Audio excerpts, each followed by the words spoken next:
tentunya sebelum kita ngobrol-ngobrol lebih jauh nih di podcast Aksi Nyata dalam mengisi kemerdekaan Indonesia, kita kenalan dulu sama narasumber kita. Tentunya Aisyah sama Mbak Ike juga udah gak sabar banget buat tahu ternyata di balik cerita bahwa desa ini menjadi kota wisata ada drama-dramanya. Oh iya, jadi berat ini ya lah ya asal mula. Kenapa sih bisa ada tempat wisata di desa ini gitu kan? Nah ternyata ada tokoh di balik itu loh. Itu ada Kang Mus yang tentunya sebagai salah satu tokoh pemuda. Lah ya. Tokoh pemuda yang menjadi ibaratnya panutan lah ya dari warga-warga dan juga pemuda-pemudi di desa ini gitu. Kang Mus apa kabar? Kabar baik Ibu. Salam kenal. Panggil kakak aja. Panggil kakak aja. Oh iya. Emang mukanya agak sedikit bunda ya Syai. Cuma kan aslinya tidak terlalu bunda. Ini ayah ini. Bercanda ya. Tapi Kang Mus, kita happy banget Aisyah sama Mbak Ike tadi kita udah ngobrol-ngobrol pada saat off air ya.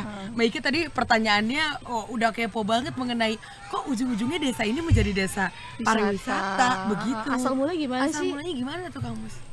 Ya Ibu, oh ya kakak ya. Kakak. Iya Kak. Jadi gini Bu, sebelum pandemi saya di tahun 2018 telah melihat peluang. Oh di sini nih Kampung Sembilangan, Desa Hurip Jaya, itu memang kampung yang destinasi alamnya memang sudah view-nya dapat sekali. Karena di sini mayoritas dari para nelayan warganya nelayan. Terus juga tambak gitu. Nah terus kampung ini dikelilingi sama pohon-pohon mangrove dan ada juga tambak posisi di pinggir laut. Ya. Setelah di pinggir laut, abis itu Pak Mus ngelihat potensi. Saya ngelihat potensi. Berarti Kang Mus ini Aisyah bisa dibilang salah satu inisiator ya. Setuju. Cikal bakal kenapa terjadinya kok bisa ada tempat wisata di sini. Betul gitu. sekali. Tapi sebelum akhirnya sekarang alhamdulillah udah proper lah ya, ibaratnya sudah layak dan udah bisa kembali lagi dibuka di tahun ini. Katanya sempat masyarakat awalnya agak sedikit kontra nih sama apa yang Kang Mus lakuin, yaitu pengen membuat desa ini menjadi desa wisata. Gimana tuh ceritanya Kang Mus tuh? Oh, ya Bu, biasa Bu, kalau ya kita yang namanya masyarakat pesisir kan, apalagi di sini masyarakat mayoritas kan nelayan, nelayan tambak dan nelayan laut. Terus melihat potensi untuk merubah, ternyata bisa juga loh dikembangkan jadi kampung wisata. Itu kan masih belum percaya ketika kita belum buat gitu loh. Dan ketika untungnya tuh belum terasa gitu. Nah, kenapa belum alasan mereka dampaknya di mereka awalnya gitu. tuh mereka tuh menolak, kenapa? Ya tadi karena apa rame nih bakalan nih kan kayak gitu. Masih belum percaya, makanya kita buktikan dulu. Nah, saya di sini selaku ketua organisasi kelompok namanya IRTRA. IRTRA itu Ikatan Remaja Putra Putri Sembilangan. Nah terus saya mengajak teman-teman, kita ini yuk, kita apa namanya buat wisata, kita namain Sungai Rindu. Gitu. Sungai Rindu yang tadi kita sudah lewatin tadi. Iya Bu, tadi Ibu juga lewat kan kemarin. Itu namanya Sungai Rindu. Itu jembatan cinta dulu berarti tadi ya? Iya. Abis kenapa namanya cinta-cintaan gitu sih? Ada jembatan cinta, Sungai Rindu. Berawal dari ya kita kan waktu itu film Dilan lagi sedang Kalau kata Dilan kan ya rindu itu berat. Nah itu kita berawal dari situ. Terus ada lagi wisata baru lagi nih, jembatan cinta. Tadi ya sebelum nyebrang ke sini, nyebrang ke Pulau Sembilangan ini ada lagi namanya jembatan. Nah itu populernya namanya jembatan cinta. Nah makanya dari cinta nyebrangnya ke sini nih, ke Sungai Rindu. Titik sungainya ada di sini nih, yang suasananya adem kan. Nah makanya kita namain Sungai Rindu. Abis itu nanti pohon mangrove dinamain mangrove putus, karena udah putus cinta. Setelah rindu ya nggak kesampean gitu ya. Jadi Kang kembali lagi nih Kang, setelah didirikan gitu kan, maksudnya setelah launching lah tempat wisata, terus dampaknya bagaimana gitu sampai akhirnya masyarakat tuh bisa menerima dan menyambut gitu. Alhamdulillah waktu setelah saya launching kita mengajak teman-teman juga untuk membuat jembatan, trek jembatan di sepanjang sungai sama saung. Oke. Saung-saung dari bambu. Oke. Nah baru beberapa saung, terus kita mainin di medsos, kan ada Facebook kan. Ya, benar-benar sekarang kekuatan kita di era sekarang memang lewat Digital ya. itu sangat berpengaruh memang. Terus kita share, terus banyak yang bertanya di mana tuh. Akhirnya 1-2 orang tahu, terus lama-lama makin banyak, terus ngebrudak orang. Lah akhirnya kan warga juga masyarakat sini, oh Mengambil ternyata peluang nih. iya bener nih kata kamu, ternyata kalau kita bikin warung juga nih, ini banyak orang nih potensi gitu loh. Berawal dari situ akhirnya mereka mulai percaya dan membuat saung-saung juga. Oke, jadi bisa mempengaruhi dampak perekonomian bagi masyarakat itu, membantu sekali ya dengan ada UKM. Sangat membantu. Ya, jadi semakin Terbantu. banyaknya bener. pengunjung yang datang gitu kan, akhirnya masyarakat bisa memanfaatkan dengan membuka warung-warung di sekitar tempat wisata ini. Dan juga bukan cuma warung doang, Oke. perahu nelayan yang biasa buat dia apa namanya ke laut mancing kan bisa dipergunakan untuk menarik pengunjung pariwisata. Untuk mereka akomodasi mereka nyebrang. Akomodasi nyebrang lah. Oke. Penyebrang. Berarti ini salah satu bentuk aksi nyata pemuda di desa. Alhamdulillah. Huribjaya. Aksi nyatanya relate banget sama Relate podcast banget kita, sama gitu podcast ya. kita gitu loh ya. Betul. Dan Langsung. ini tapi ya ketika udah menemukan titik terang, Aisyah sama Mbak Ika juga udah kayak, oh iya nih terlihat akhirnya masyarakatnya pun ikut kayak meramaikan UMKM dan lain-lain. Wisatawan diterima dengan baik. Tapi kan akhirnya kepentok waktu itu pandemi. Apa nih peran pemuda dan pemudi tentunya di desa Huribjaya selama pandemi itu? Bagaimana tuh? agar Tetap potensi wisatanya apa sih masyarakat bisa stabil berkunjung gitu. kembali lagi ke sini. Gimana tuh Kang Mus?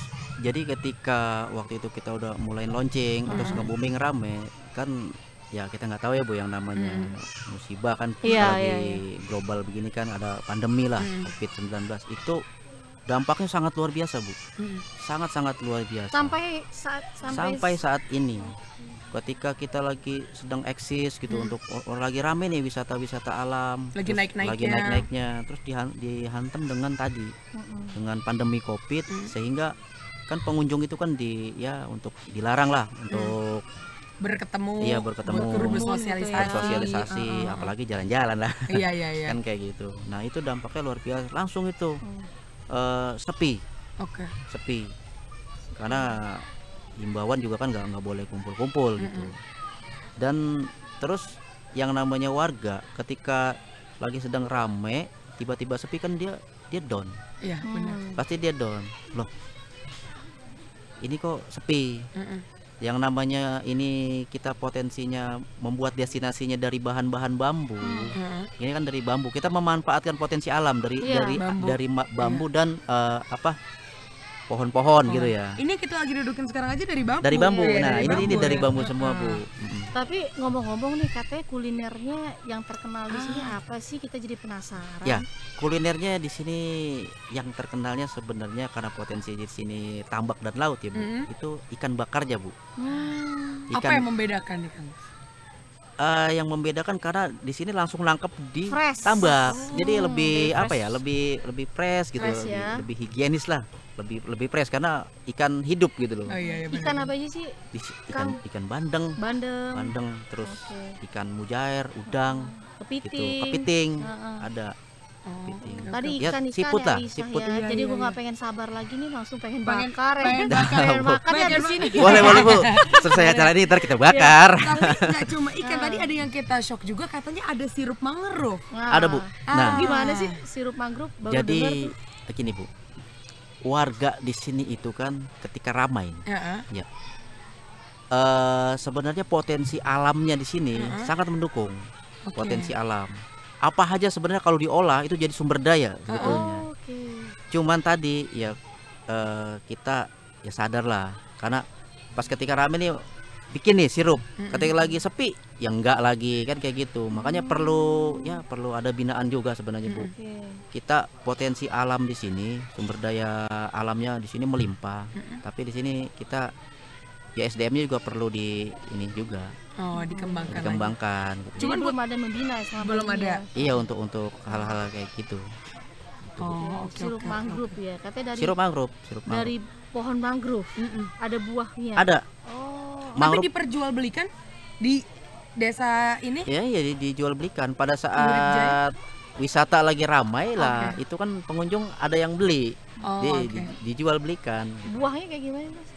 Buahnya pidadah itu. Oh, buah bidadari. Aduh, tadi saya bawa contohnya deh, Bu. Iya. Saya jadi prosesnya itu kalau kita nyari dulu buahnya. Nih kalau yang sekarang kita lihat sekeliling ini kan ini namanya jenis pohon mangrove, pohon kenong. Oh, ini pohon Kenong. kenong. Kenong. Nah, itu ada buahnya yang kayak Ada, yang panjang-panjang Nah, gitu. buah itu yang dibikin Nah. sirup tadi ya? Kalau itu bukan, Ini bukan bukan. buat sirup. Kalau pohon kenong itu dia buat obat diare, Bu.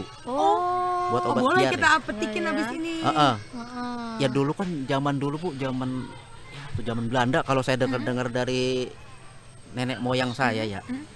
Ya dulu kan rumah sakit jauh ya. Oh. Makanya kalau orang sakit perut ya itu obatnya dari manfaatkan sumber daya alam aja dari mangrove. Oh ternyata bisa obat diare dan sangat Hebat khasiat banget itu. ya, potensi alamnya Itu, Bu. maksudnya ada bisa bikin obat, Makanan sirup. jelas. Makanan katanya ada juga. Makanan ada, makanan itu Dari dodol, dodol mangrove. Dodol mangrove. Dodol.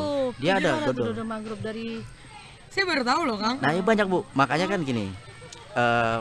Ketika pas rame, yang waktu kemarin dah, yang di 2000 itu ada, Bu, ada semua. Ada semua. Padahal kan bisa diolah ya, potensi-potensi sumber daya alam semuanya bisa dimanfaatkan. Cuman pas lagi sepi begini, ya tadi akhirnya dari warga, jadi nggak pada ngebuat. Padahal sih kalau misalnya dibuat itu ya bakal ini iya, lagi, populer lagi. bakal Dan memang populer lagi. kalau ngomongin udah sumber dayanya ada di bener-bener deket banget di rumah kita sendiri, Nah, di rumah desa kita. kita sendiri gitu. tinggal butuh dibina saja gitu. Betul, Betul.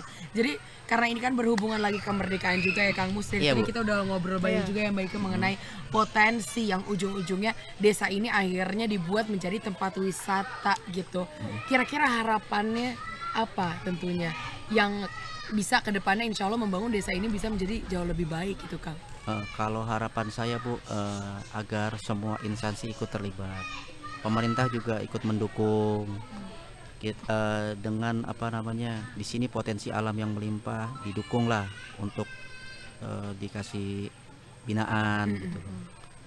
Karena harapan saya di sini, ya kita selaku pemuda, galilah potensi buat inovasi gitu.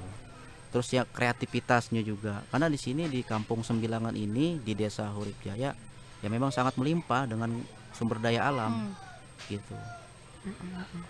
Jadi pengennya ke depannya tentunya jauh lebih baik. Jauh Baiknya, lebih baik. kira-kira ada nggak nih yang pengen ditanyain lagi nih mengenai Desa Hurip Jaya ini dan peran-peran pemuda dan juga pemudinya nih. Iya. Biar masyarakat yang lagi nonton juga teman-teman yang lagi nonton live streaming pada nggak penasaran gitu. Jadi kesini udah tahu nih mau bekal apa nih bawanya gitu. Jadi ada beberapa catatan ya, Iya. PR gitu tadi seperti Pak Ustadz tadi, infrastruktur. Betul. Kedua juga harus peran pemerintah dalam membangun kembali itu kan potensi wisata yang sebelum pandemi ini Oke banget. rame gitu, tapi setelah pandemi akhirnya berangsur Ya. menurun sekali, dan kita harap mungkin setelah podcast ini potensi wisata di sini akan kembali bangkit. Amin.